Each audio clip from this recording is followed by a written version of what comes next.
Brazil Brazil Brazil, হাইতিকে হাওয়ায় উড়িয়ে দিল ব্রাজিল।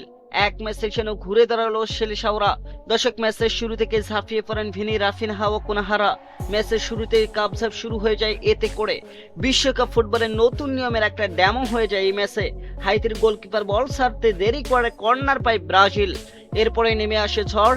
রাফিনহা জ্বলে ওঠেন, একটা গোল করে ফেলেছিলেন তিনি, কিন্তু অফসাইডে বাদ পড়ে যায় সেই গোল।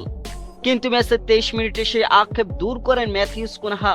ভিনিসিয়াস জুনিয়রের ডিবলিংয়ে হাইতি ডিফেন্ডাররা বেকায়দায় পড়ে যায়, এতে করে আফরাতাফরি শুরু হয়ে যায়। আর সেই সুযোগ কুনহার পেশারে 23 মিনিটে প্রথম গোলে দেখা পায় ব্রাজিল। কিন্তু এই গোলে যেন মন ভরল না ব্রাজিল ফ্যানদের। কুনহা সেই দায়িত্ব নিজের কাঁধেই তুলে নিলেন। ম্যাচের 35 মিনিটে ভিনিসিয়াসের রচিত কাউন্টার অ্যাটাকে ডিফেন্ডারদের বাম দিক থেকে টেনে নিয়ে দুর্দান্ত এক শটে গোল করেন ম্যাথিউস কুনহা। তারপর সেই সাম্বানা, সেই উল্লাস যেন চিরচেনা ব্রাজিল। এই ব্রাজিলকেই তো দেখতে চায় তার কোটি কোটি ফ্যান। কিন্তু এরপরে একটা দুঃখের ঘটনা ঘটে যায়। ইনজুরিতে মাঠ ছাড়েন রাফিনহা। তার ইনজুরি আপডেট এখনো পাওয়া যায়নি, কিন্তু সাথে সাথে উঠিয়ে মনে হচ্ছে বার্সায় থাকাকালীন তার ইনজুরি আবারও জেগে উঠেছে। এখন পর্যন্ত যা জানা গেছে, রাফিনহার চোট খুব গুরুতর মনে হচ্ছে না। ম্যাচের সময় ডান উরুর পেছনের অংশে অস্বস্তি অনুভব করেন এবং মাঠ ছেড়ে যান।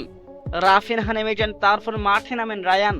কিন্তু রাফিনহা নেমে গেলেও ভিনি হয়ে ওঠেন মাঠের সেরা খেলোয়াড়। প্রথমার্ধে যোগ করার সময় ভিনি গোলের দেখা পান।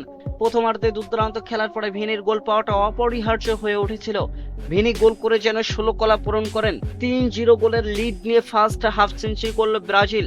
আর এই 3 গোলের মাধ্যমে বিশ্বকাপের ইতিহাসে এখন সবচেয়ে বেশি গোল করা দলের নাম ব্রাজিল।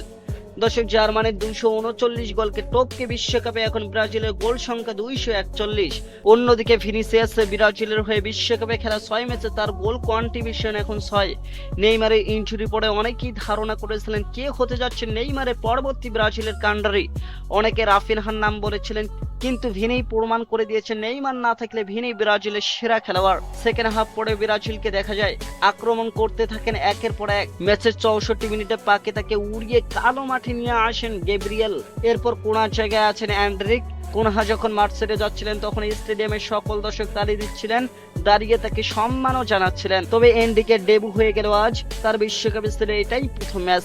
বেচারা একটা গোল করে ফেলেছিল, গোল করে সেলিব্রেশন করেও ফেলেছিল, কিন্তু তার অফ সাইডের কারণে বাদ হয়ে গেল সেই গোলটা। গোল হয়ে গেলে তার অভিষেকটা বেশ স্মরণীয় হয়ে থাকতো। দ্বিতীয়ার্ধে কোনো গোল না হলে ব্রাজিল 3-0 গোলে একটা বড় জয় পায়। আর এতে করে মরক্কোর পরে যেখানে ব্রাজিল দলকে নিয়ে অনেকের মনে প্রশ্ন জেগেছিল, তারা এখন কিছু একটা স্বস্তিতে আছেন। স্বপ্ন দেখছেন হেক্সা জয়ের। তাদের সেই স্বপ্ন কি পূরণ হবে?